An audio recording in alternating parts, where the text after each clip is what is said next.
जगत में प्रत्येक व्यक्ति को किसी न किसी प्रकार की निर्बलता अवश्य होती है। जैसे कोई बहुत तेजी से दौड़ नहीं पाता तो कोई अधिक भार नहीं उठा पाता, कोई असाध्य रोग से पीड़ित रहता है तो कोई पढ़े हुए पाठों को स्मरण में नहीं रख पाता। ऐसे अनेकों उदाहरण और भी हैं। क्या आप किसी ऐसे व्यक्ति को जानते हैं जिसे सब कुछ प्राप्त हो और हम जीवन की उस एक निर्बलता को जीवन का केंद्र मानकर जीते हैं? इस कारणवश हृदय में दुख और असंतोष रहता है सदा। निर्बलता मनुष्य को जन्म से अथवा संजोग से प्राप्त होती है, किंतु उस निर्बलता को मनुष्य का मन अपनी मर्यादा बना लेता है। किंतु कुछ व्यक्ति ऐसे भी होते हैं जो अपने पुरुषार्थ और श्रम से उस निर्बलता को पराजित कर देते हैं। क्या भेद है उनमें और अन्य लोगों में? क्या आपने कभी विचार किया है? सरल सा उत्तर है इसका। जो व्यक्ति निर्बलता से पराजित नहीं होता, जो पुरुषार्थ करने का साहस रखता है हृदय में, वो निर्बलता को पार कर जाता है। अर्थात निर्बलता अवश्य ईश्वर देता है, किंतु मर्यादा मनुष्य का मन ही निर्मित करता है। स्वयं विचार कीजिए।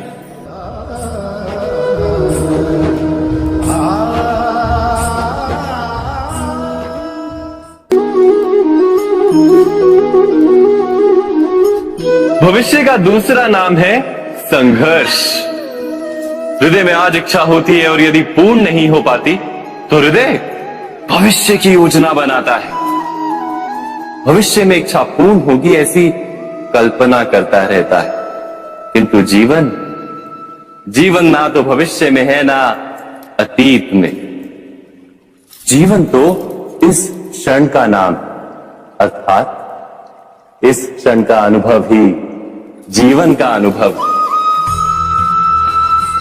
पर हम ये जानते हुए भी इतना सा सत्य समझ नहीं पाते। या तो हम बीते हुए समय के स्मरणों को घेर कर बैठे रहते, या फिर आने वाले समय के लिए हम योजनाएं बनाते रहते हैं और जीवन जीवन बीत जाता है। एक सत्य यदि हम हृदय में उतार लें कि ना हम भविष्य देख सकते हैं, ना ही भविष्य निर्मित कर सकते हैं, हम तो केवल धैर्य और साहस के साथ भविष्य को आलिंगन दे सकते हैं, स्वागत कर सकते हैं भविष्य का। तो क्या जीवन का हर पल जीवन से नहीं भर जाएगा? स्वयं विचार कीजिए।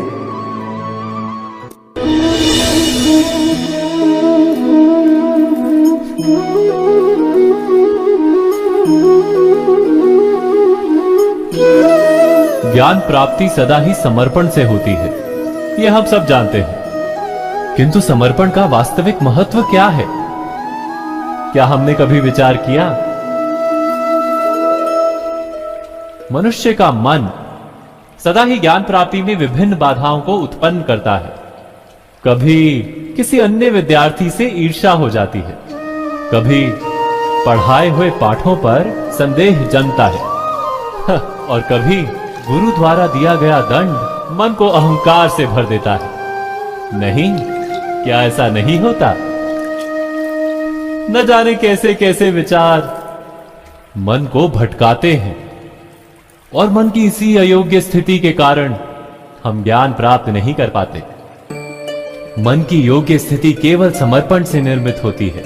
समर्पण मनुष्य के अहंकार का नाश करता है, ईर्ष्या, महत्वाकांक्षा आदि भावनाओं को दूर कर हृदय को शांत करता है और मन को एकाग्र करता है।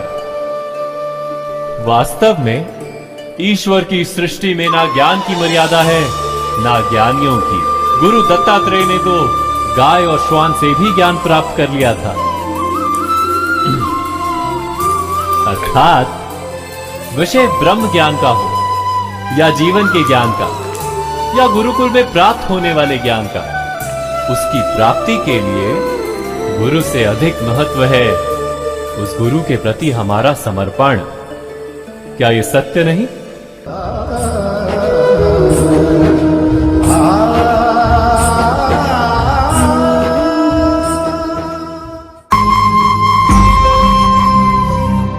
प्रत्येक मनुष्य के जीवन में ऐसा क्षण अवश्य आता है जब सारे स्वप्न, सारी आशाएं, सारे दृश्य ध्वस्त हो जाते हैं। जीवन के सारे आयोजन ही बिखर जाते हैं। एक और धर्म होता है और दूसरी ओर सुख। इसी को धर्म संकट कहते हैं। जब धर्म का वहन ही संकट हो और धर्म का त्याग ही सुख हो। विचार कीजिए, कभी किसी स्वजन के विरुद्ध सत्य बोलने का अवसर प्राप्त हो जाता है, कभी ठीक दरिद्रता के समय सरलता से चोरी करने का मार्ग प्राप्त हो जाता है, कभी किसी शक्तिशाली राजनेता या राजा के कर्मचारी का अधर्म प्रकट हो जाता है। सबके जीवन में ऐसी घटना बनती ही रहती है। अधिकतर लोग ऐसे किसी क्षण को धर्म संकट के रूप में जान ही नहीं पाते। हमें किसी प्रकार के संघर्ष का अनुभव ही नहीं होता। सहजता से सुख की ओर खींचे चले जाते हैं, जैसे मक्खी गुड़ की ओर खींची चली जाती है। वास्तव में धर्म संकट का क्षण ईश्वर के निकट जाने का क्षण होता है। यदि हम संघर्षों से भयभीत ना, सुख की ओर आकर्षित ना, अपने धर्म पर दृढ़ रहे, तो ईश्वर का साक्षात्कार दूर नहीं।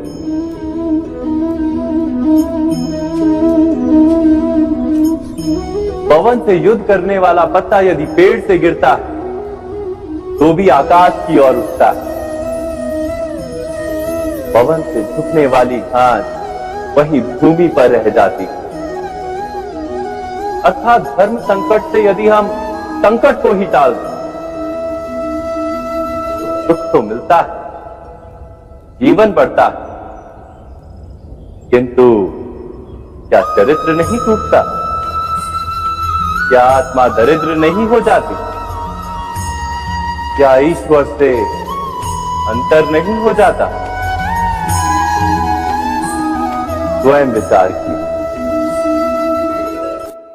दो व्यक्ति जब निकट आते हैं तो एक दूसरे के लिए सीमाएं और मर्यादाएं निर्मित करने का प्रयत्न अवश्य करते हैं। हम यदि सारे संबंधों पर विचार करें तो देखेंगे कि इन सारे संबंधों का आधार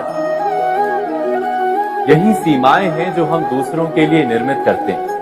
और यदि अनजाने में भी कोई अन्य व्यक्ति इन सीमाओं को तोड़ता है तो उसी क्षण हमारा हृदय क्रोध से भर जाता है। इन सीमाओं का वास्तविक रूप क्या है? क्या हमने कभी विचार किया? सीमाओं के द्वारा हम दूसरे व्यक्ति को निर्णय करने की अनुमति नहीं देते। अपना निर्णय उस व्यक्ति पर थोपते हैं, अर्थात किसी की स्वतंत्रता का अस्वीकार करते हैं। और जब स्वतंत्रता का अस्वीकार किया जाता है तो उसका हृदय दुख से भर जाता है। और जब वो सीमाओं को तोड़ता है तो हमारा हृदय क्रोध से भर जाता है। क्या ऐसा नहीं होता?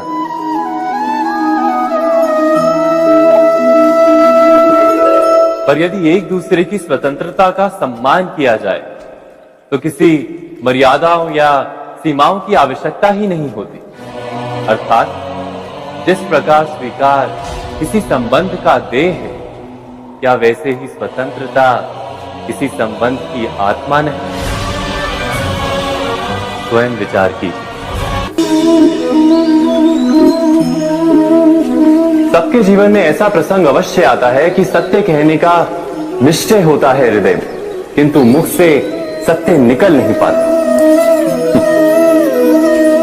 कोई भय मन को घेर लेता है। किसी घटना अथवा प्रसंग के बारे में बात करना या फिर स्वयं से कोई भूल हो जाए उसके बारे में कुछ बोलना, क्या ये सत्य है? नहीं, ये तो केवल तथ्य है। अर्थात जैसा हुआ था वैसा केवल बोल देना सामान्य सी बात है।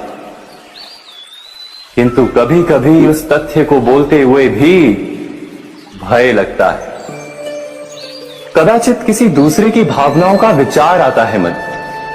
दूसरे को दुख होगा ये भय भी शब्दों को रोकता है। तो ये सत्य क्या है? क्या हमने कभी विचार किया है? जब भय रहते हुए भी कोई तथ्य बोलता है तो वो सत्य कहलाता है। वास्तव में सत्य कुछ और नहीं, केवल निर्भयता का दूसरा नाम। और निर्भय होने का कोई समय नहीं होता, क्योंकि निर्भयता आत्मा का स्वभाव है। अर्थात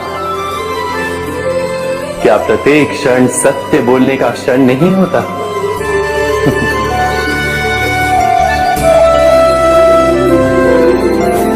स्वयं विचार कीजिए।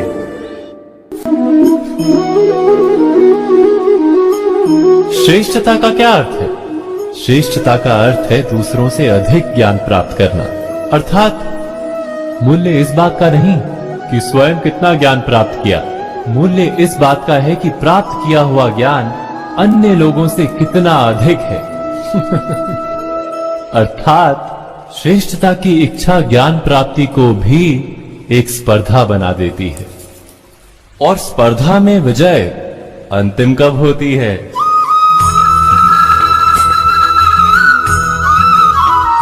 कुछ समय के लिए तो श्रेष्ठ बना जा सकता है, किंतु सदा के लिए कोई श्रेष्ठ नहीं रह पाता। फिर वही असंतोष, पीड़ा और संघर्ष जन्म लेता है।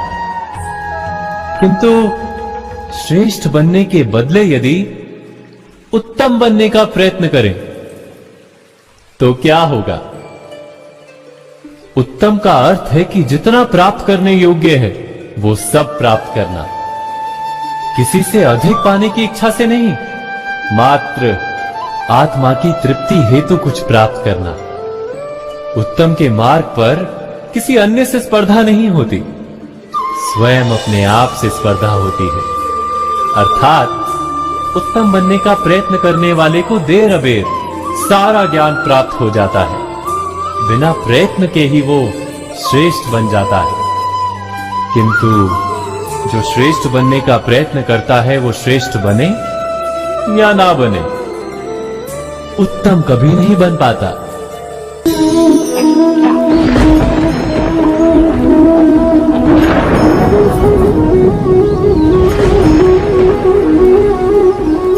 सपनों और पूर्वाभासों के आधार पर हम भविष्य के सुख दुख की कल्पना करते हैं। भविष्य के दुख का कारण दूर करने के लिए हम आज योजना बनाते हैं। किंतु कल के संकट को आज निर्मूल करने से हमें लाभ मिलता है या हानि पहुंचती है? ये प्रश्न हम कभी नहीं करते।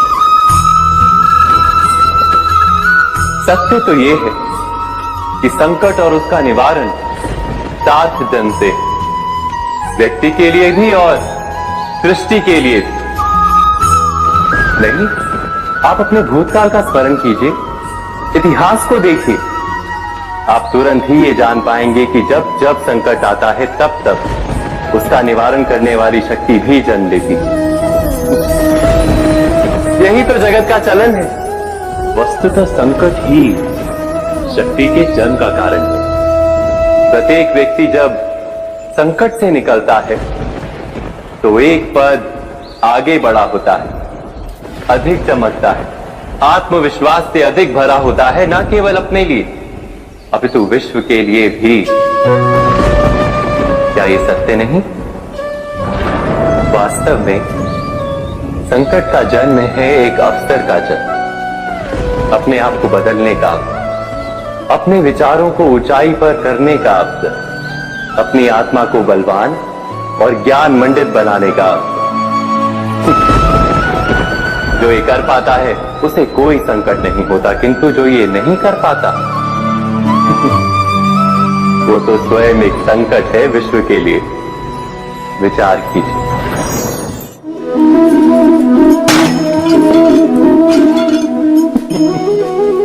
स्वयं विचार कीजिए।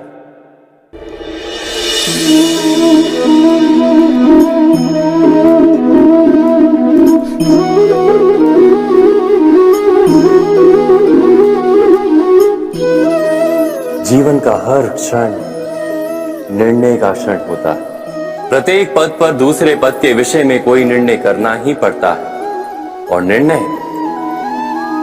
निर्णय अपना प्रभाव छोड़ जाता है। आज किए गए निर्णय भविष्य में सुख अथवा दुख निर्मित करते हैं, ना केवल अपने लिए, अपने परिवार के लिए, आने वाली पीढ़ियों के लिए भी। जब कोई दुविधा सामने आती है तो मन व्याकुल हो जाता है, अनिश्चय से भर जाता है। निर्णय का वो क्षण युद्ध बन जाता है और मन बन जाता है युद्ध भूमि।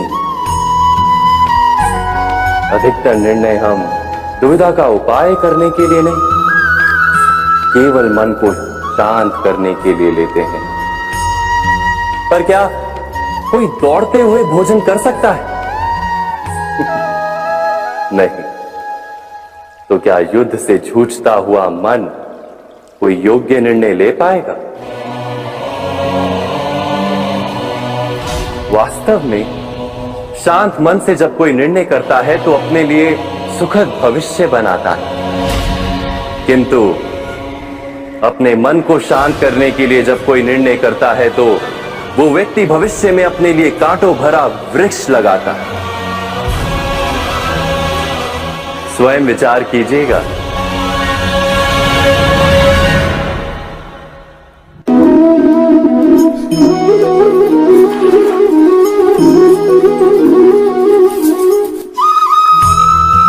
जीवन में आने वाले संघर्षों के लिए जब मनुष्य स्वयं को योग्य नहीं मानता, जब उसे अपने ही बल पर विश्वास नहीं रहता, तब वो सद्गुणों को त्याग कर दुर्गुणों को अपनाता है। वस्तुतः मनुष्य के जीवन में दुर्जनता जन्म ही तब लेती है जब उसके अंतर में आत्मविश्वास नहीं होता। आत्मविश्वास ही अच्छाई को धारण करता है। ये आत्मविश्वास है क्या?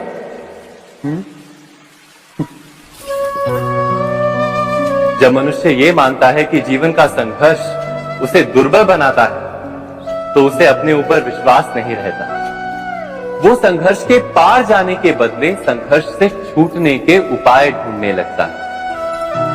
किंतु जब वो ये समझता है कि ये संघर्ष उसे अधिक शक्तिशाली बनाते हैं, ठीक जैसे व्यायाम करने से देह की शक्ति बढ़ती है, तो प्रत्येक संघर्ष के साथ उसका उत्साह बढ़ता है। अर्थात आत्मविश्वास और कुछ भी नहीं, मन की स्थिति, जीवन को देखने का दृष्टिकोण मात्र है। और जीवन का दृष्टिकोण तो मनुष्य के अपने वश में होता है। स्वयं विचार कीजिए।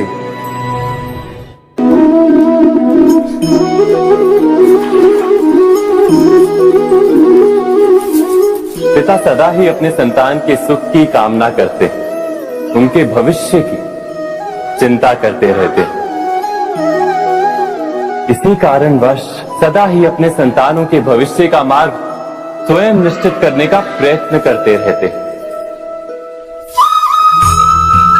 जिस मार्ग पर पिता स्वयं चला है, जिस मार्ग के कंकर पत्थर को स्वयं देखा है, मार्ग की छाया, मार्ग की धूप को स्वयं जाना है, उसी मार्ग पर उसका पुत्र भी चले, यही इच्छा रहती है हर पिता की। निस्संदेह उत्तम भावना है ये।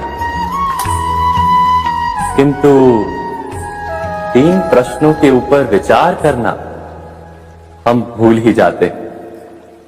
कौन से प्रश्न?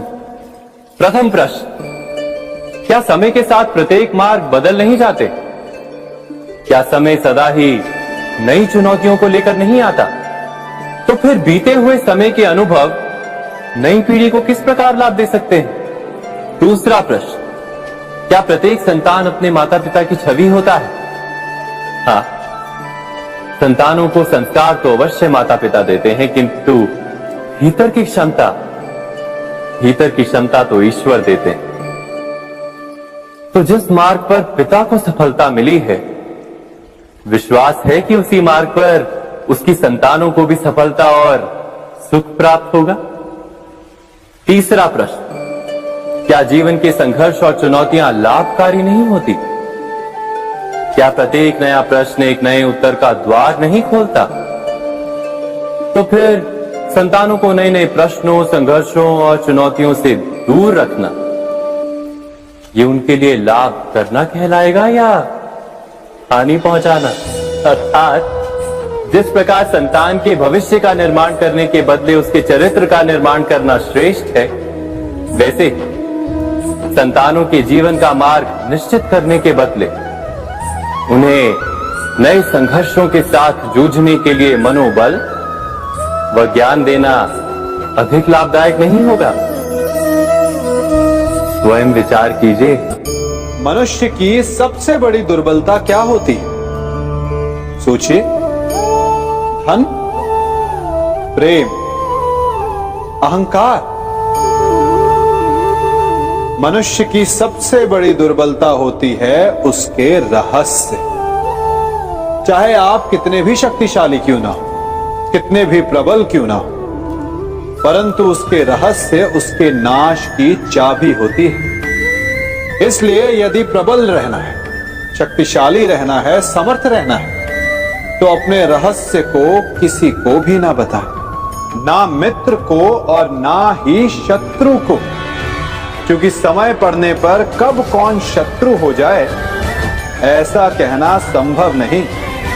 विभीषण को रावण के अमृत कुंड का ज्ञात था, इसीलिए प्रभु श्री राम रावण का वध करने में सफल हो सके। इसलिए उचित यही है कि आप अपने रहस्य को स्वयं तक ही सीमित रखें। मनुष्य जीवन की परीक्षा में सफल होने के लिए क्या नहीं करता? वो परिश्रम करता है, दौड़ भाग करता है, और ये सब करने के पश्चात भी जब उसका काम नहीं बनता तो वो नकल करता है ना? तनिक लौटिए अपने बचपन में, स्मरण कीजिए अपने बचपन की स्मृतियों का। क्या स्मरण हुआ? विद्यालय में जब आप परीक्षा देने जाते थे तो क्या होता था? आप ना सही, परंतु कोई ना कोई सफलता पाने के लिए नकल करता ही था और उत्तीर्ण भी हो जाता था, है ना? परंतु जीवन की परीक्षा ऐसी नहीं होती। नकल करने वाला सफल नहीं होता।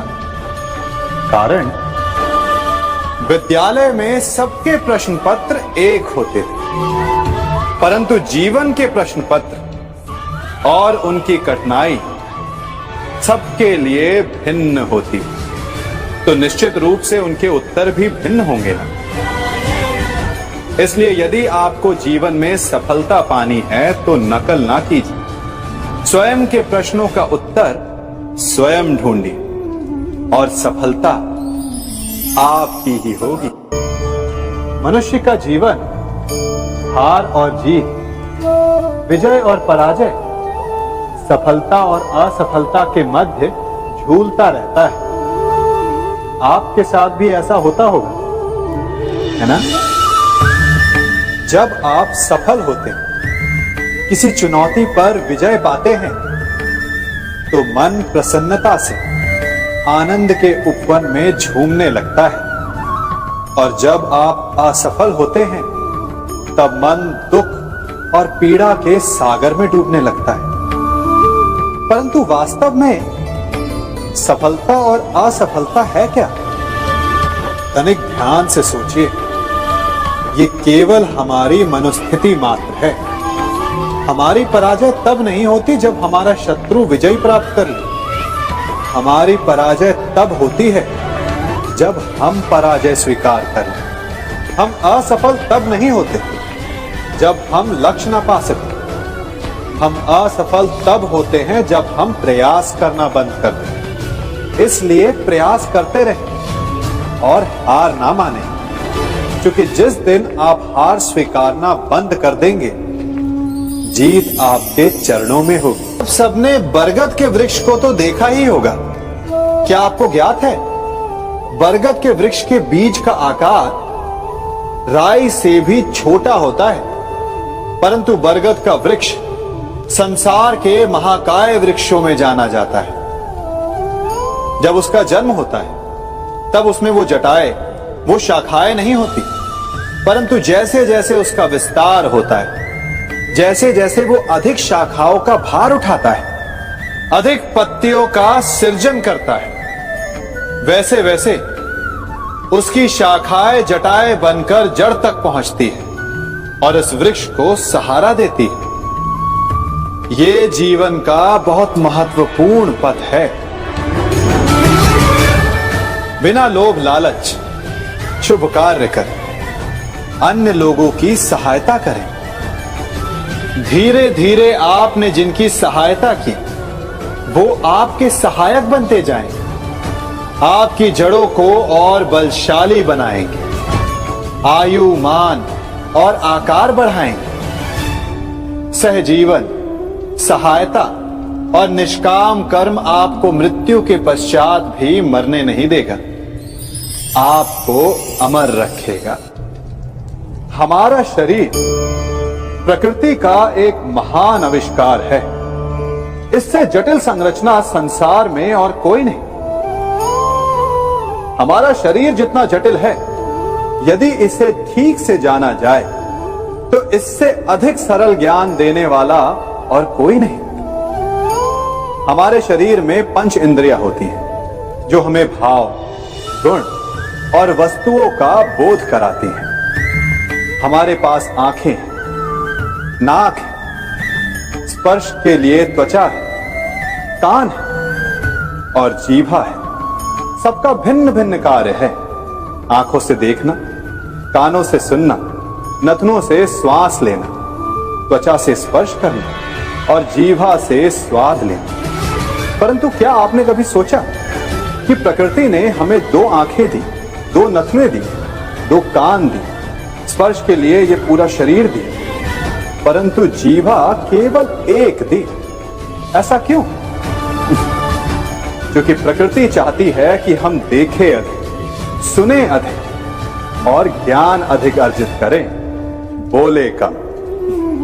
क्योंकि अधिक वाचाल नाश को निमंत्रण देता है। स्मरण रखिएगा।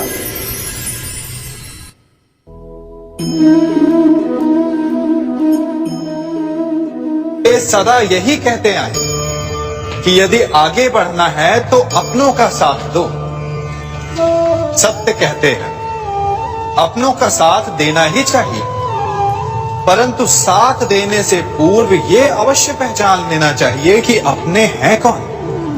क्या अपने वही होते हैं जिनके साथ हमारा रक्त संबंध होता है, या अपने मित्र? अपने वो होते हैं जो हमें सद्कार्य के लिए प्रेरित करें, हमें आगे बढ़ाएं, हमारा साथ दें। और वो जिनका साथ देने से समाज का नाश, धर्म की हानि, वो सगे हो करके भी सगे नहीं होते। इसलिए जब अपनों की परिभाषा का चुनाव करें तो उन्हें अपना माने जो आपका साथ दे, उन्हें नहीं जो हमें अज्ञान के मार्ग पर ले जाएं।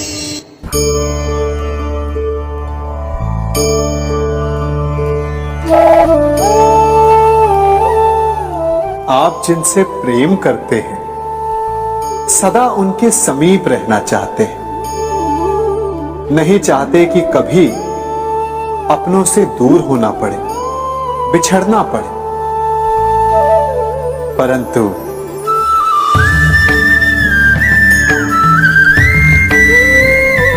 एक समय के पश्चात अपनों से दूर हो जाना उन्नति के लिए आवश्यक है।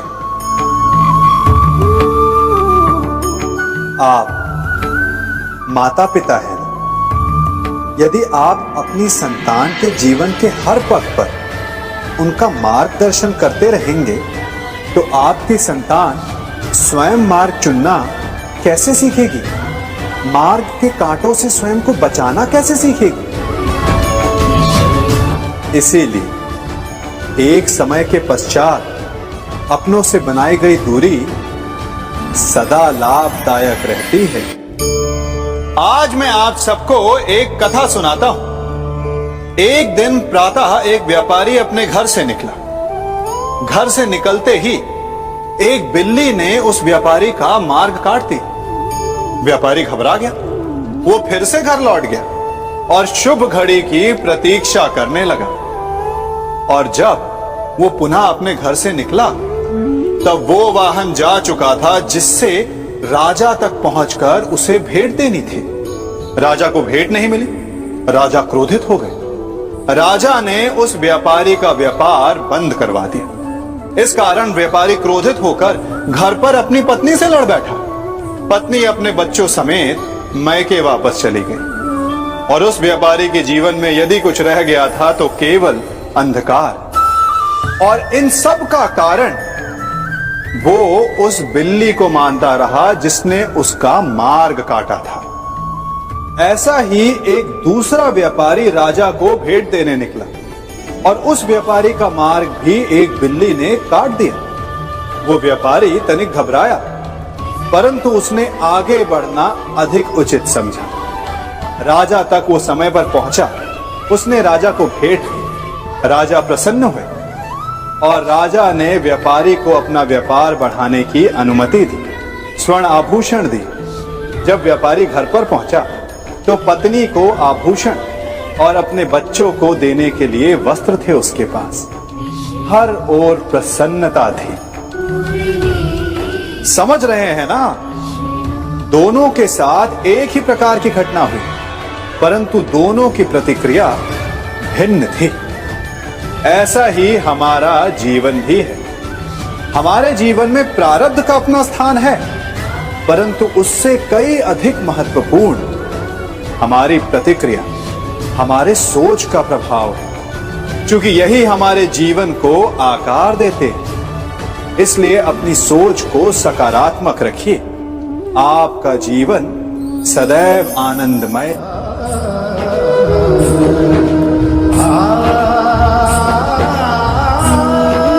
हम सभी अपने जीवन में कोई ना कोई कार्य करते हैं। कार्य करते हैं तो थकान की अनुभूति होती है, और यदि थकान ना उतरे तो कार्य करने का मन नहीं करता।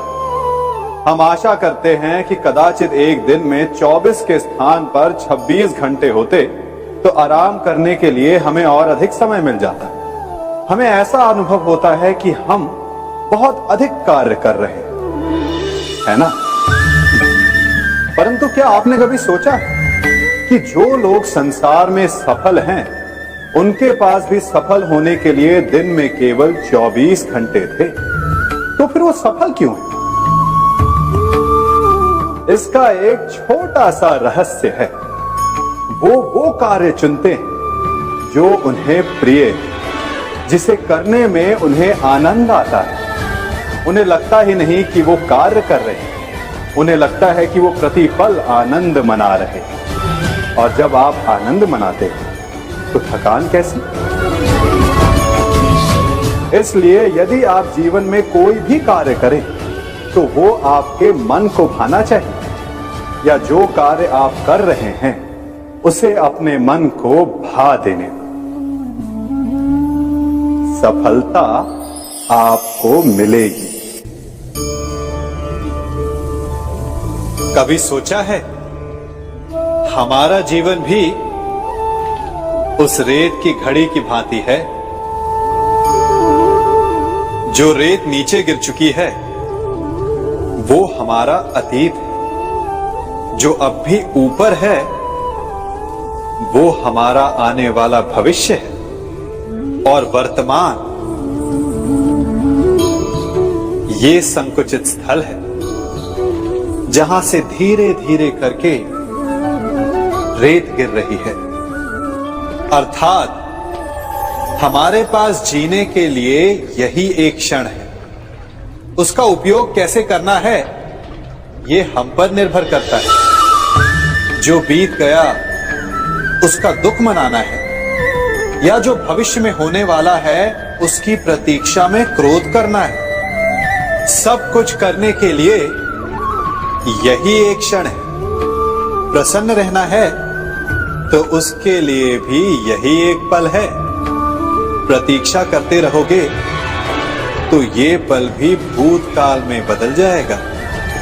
इसलिए आनंद के लिए, परोपकार के लिए प्रतीक्षा ना कीजिए, आपके पास जो पल है उनका भरपूर सदुपयोग कीजिए, क्योंकि इस घड़ी को पलटकर आप फिर से समय अवश्य गिन सकते हैं, परंतु अपना बीता हुआ समय आप वापस नहीं लौटा पाएंगे। मनुष्य भी बड़ा विचित्र प्राणी है।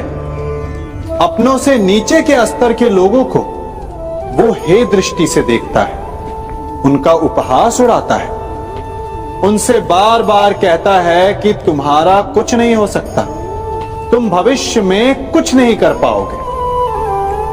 जब मनुष्य के पास धन, संपत्ति, मान होता है तो वो दूसरों का आदर नहीं करता, परंतु वो एक बात भूल जाता है कि उससे भी अधिक शक्तिशाली कोई अस्तित्व में है, और वो है समय।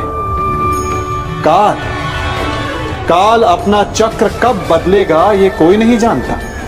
समय अपनी करवट कब लेगा ये कोई नहीं जानता। कोयला भी समय के साथ साथ हीरे में परिवर्तित हो जाता है। इसलिए जीवन में कभी भी किसी का भी उपहास नहीं उड़ाना चाहिए।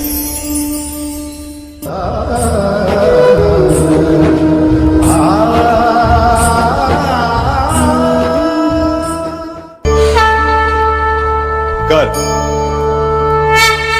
अभिमान और अहंकार, ये तीनों सुनने में एक जैसे लगते हैं, परंतु तीनों का अर्थ भिन्न होता है और परिणाम भी। तीनों का आरंभ प्रेम से होता है। स्वयं से प्रेम, परिश्रम हमारे मन में गर्व को जन्म देता है और सफलता अभिमान जगाती है। यहां तक ठीक है, परंतु जब ये भावना अहंकार बन जाती है तब वो समस्या बन जाती है, क्योंकि सबसे बुरा अंत अहंकारी का ही होता है। परंतु मनुष्य के लिए पहेली यही है कि पहचाना कैसे जाए कि अहंकार जग गया है और उसका दमन आवश्यक है। इसका उत्तर मैं नहीं, आपका मन देगा। जब तक आप स्वयं से प्रसन्न हैं, जब तक आप सबसे ऊंचा उठने का प्रयास कर रहे हैं, तब तक ठीक है। परंतु जब आपके मन में दूसरों को नीचा समझने का भाव आ जाए तो सावधान हो जाइए, क्योंकि यही अहंकार है जो वास्तव में आपको हीन कर रहा है।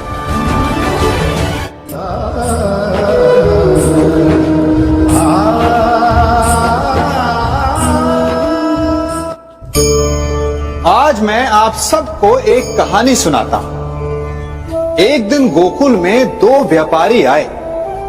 एक व्यापारी शहद का था, बड़ा मीठा शहद था उसका, परंतु वो गोकुल में टिक नहीं पाया। उसके व्यापार ने घाटा खाया और शीघ्र ही वो गोकुल छोड़कर चला गया। और दूसरा व्यापारी मिर्च का था। पहले दिन वो एक पोटली लाया और दूसरे ही दिन वो पूरी बैलगाड़ी भर कर लाया, और धीरे धीरे पूरी मथुरा में उसकी धाक जम गई। मुझे बड़ा आश्चर्य हुआ, तो मैंने बाबा से पूछा कि ऐसा क्यों कि एक मीठे शहद का व्यापारी कंगाल हो गया और एक मिर्च का व्यापारी धीरे धीरे नगर सेठ बन गया। बाबा मुस्कुराए और उन्होंने कहा कि मीठी बोली बोलने वाले की तीखी मिर्च भी बिक जाती है, और जो कड़वी बोली बोलता है उसका मीठा शहद भी नहीं बिकता। वाह, कितने उत्तम विचार हैं उनके, और उचित ही है।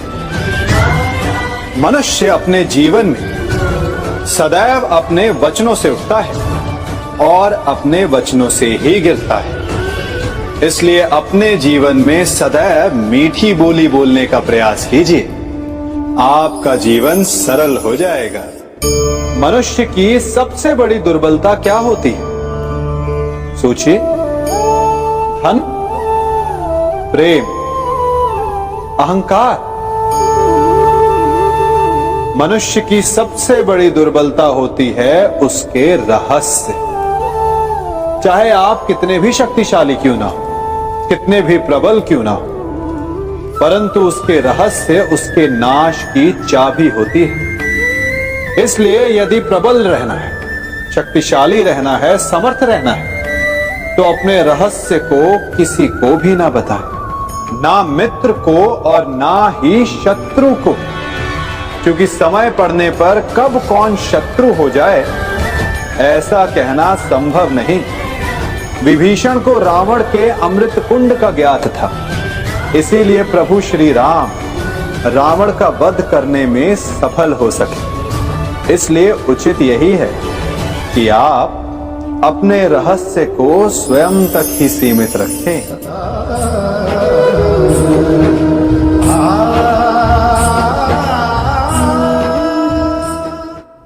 युवा अवस्था भी हमारे जीवन का कितना सुंदर काल होता है ना। बाहु में बल, मन में कुछ बड़ा कर जाने की चाह, आंखों में भविष्य के सुंदर और कोमल सपने। और इसी अवस्था में मनुष्य के भीतर पनपता है प्रेम। किसी को देखकर उस पर मन मोहित हो जाता है और फिर मनुष्य अपना सब कुछ उस पर न्यौछावर कर देना चाहता है। फिर प्रेम की परिणति होती है विवाह में। क्यों? सबको अपने खट्टे मीठे संस्मरण स्मरण हुआ है ना, परंतु यहीं से अधिकतर माता पिता और संतान के मध्य विचारों का विरोध प्रारंभ हो जाता है। संतान को लगता है कि उसका चुना जीवन साथी ही उसके लिए उपयुक्त है, और माता पिता को लगता है कि संतान अनजाने में भूल कर रही है। संतान का तर्क होता है कि उसे विवाह किससे करना है, ये उसका अधिकार है, और माता पिता का तर्क ये होता है कि अब भी जीवन साथी चुनने की समझ संतान में है ही नहीं। तो इस अवरोध को काटा कैसे जाए, उचित निर्णय कैसे लिया जाए? इसका एक ही मार्ग है, अपने उत्तरदायित्व का भान और अपनों से बड़ों के मापदंडों का भान। विवाह करने से पूर्व यह जान लेना आवश्यक है कि विवाह केवल अपने प्रेम को पाने का मार्ग नहीं है, अपितु विवाह से जीवन का एक नया द्वार भी खुलता है, और हर नए जीवन के साथ नए उत्तरदायित्व भी होते हैं। और यदि इन उत्तरदायित्वों को समझकर निर्णय लिया जाए तो विश्वास कीजिए आपका दाम्पत्य जीवन आनंद से भरा रहेगा, और आपको कभी ये पछतावा नहीं होगा कि आपने कोई अनुचित निर्णय लिया। सागर का जल वाष्प बनकर उड़ता है, तब वो हमें दिखाई नहीं देता। मेघ उस जल को अपने भीतर छिपा लेते हैं, लंबी यात्रा करते हैं, प्रयास करते हैं कि वो जल सदा उनके भीतर छिपा रहे, परंतु जब वायु का वेग उन्हें उड़ाकर किसी पर्वत से ले जाकर के टकरा देता है, तब उन मेघों को बरसना ही पड़ता है, क्योंकि यही नियति है, यही प्रकृति है। क्योंकि जल को सागर में जाकर मिलना ही है। ठीक ऐसा ही हमारे साथ भी होता है। हम सत्य अपने मन के मेघों में चाहे जितना छिपाने का प्रयास कर ले, परंतु समय की आंधी उसे वास्तविकता के पर्वत से ले जाकर के टकराकर हमारे समक्ष ले ही आती है। जिस भय के कारण आप सत्य को सामने नहीं लेकर आना चाहते, एक दिन वही भय हमारे समक्ष आकर खड़ा हो जाता है, और फिर हम लाचार हो जाते हैं, क्योंकि हमने उस भय का सामना करने की तैयारी नहीं की होती। इसलिए सत्य से भागे नहीं, उसे छिपाए भी नहीं, उसे स्वीकार करें। भविष्य की बड़ी विपत्ति से बच जाएंगे।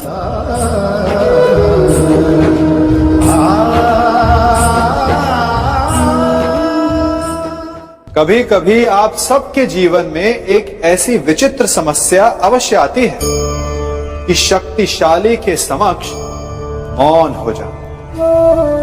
कि उस शक्तिशाली से विवाद करने से बचने के लिए आप मौन रह जाते। मानता हूं ऐसा करने से आप एक विवाद से बच जाते, एक संघर्ष से बच जाते, परंतु ऐसा बचाव एक बड़े संघर्ष को जन्म दे देता है। कैसे? हमारा मौन रहना अनजाने में उसका समर्थन बन जाता है और वो स्वयं को अधिक शक्तिशाली अनुभव करता है और यहां से हमारा दमन प्रारंभ हो जाता है। एक के बाद एक हम अन्याय में अनचाहे रूप से सम्मिलित होते चले जाते हैं। तो इसका तोड़ क्या है? ये समझने के लिए ये जानना आवश्यक है कि ऐसी कौन सी बात है जो आपको विरोध करने से रोकती है। ये सामने वाले की शक्ति नहीं जो आपको रोकती है, ये आपके भीतर छिपा भय है जो आपको रोकता है। हाँ, कभी कभी भय आपकी सुरक्षा अवश्य कर सकता है, परंतु साथ साथ ये भी जानना आवश्यक है कि ये भय ही है जो आपको मौन भी रखता है। इसलिए अपने मन से भय को निकालिए और खुलकर अनीति का, अन्याय का विरोध कीजिए और फिर देखिएगा आपका मन कितना मुक्त, कितना हल्का अनुभव करेगा।